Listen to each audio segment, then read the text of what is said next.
Hello বন্ধুরা, আমি আজকে নিয়ে এসেছি এক মজাদার ট্রিক বর্গ সংখ্যা নির্ণয় করার। তো যেমন এখানে সংখ্যাগুলো আছে 111 দিয়ে সংখ্যাগুলো আছে, এগুলো যদি বর্গ করতে হয় তাহলে একটা ট্রিক্স আছে। ট্রিক্সটা কি আমি দেখে দিচ্ছি। যে 1 একটা সংখ্যা আছে, ওদিকে 1 স্কোয়ার করলে 1 হবে। এখানে কি আছে, দুইটা সংখ্যা আছে, দুইটা সংখ্যা মানে 1 2 দুটি সংখ্যা আছে। আবার নেক্সট নাম্বার পিছন থেকে এক কমে যাব, 1 2 1 এমন তিনটে সংখ্যা আছে। তাহলে 1 2 3 2 1।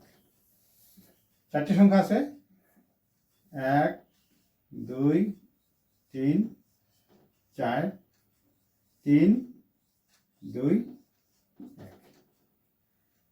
কত সংখ্যা আছে এখানে? পাঁচটা। 1 2 3 4 পাঁচটা সংখ্যা আছে। তাহলে কি করে আমি লিখবো? 5 অব্দি লিখবো প্রথমে,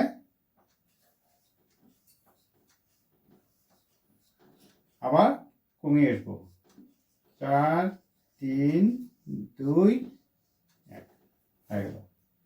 এখানে কত সংখ্যা আছে? 1 2 3 4 5 6টা। তাহলে আমি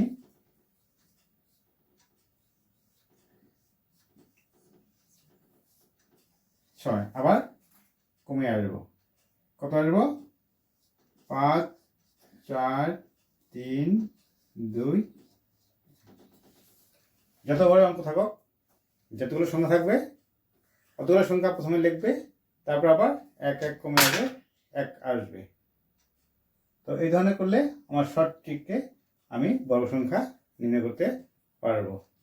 তো ভিডিওটা ভালো লাগলে আমার চ্যানেলে ফলো ও সাবস্ক্রাইব দিবেন। ঠিক আছে।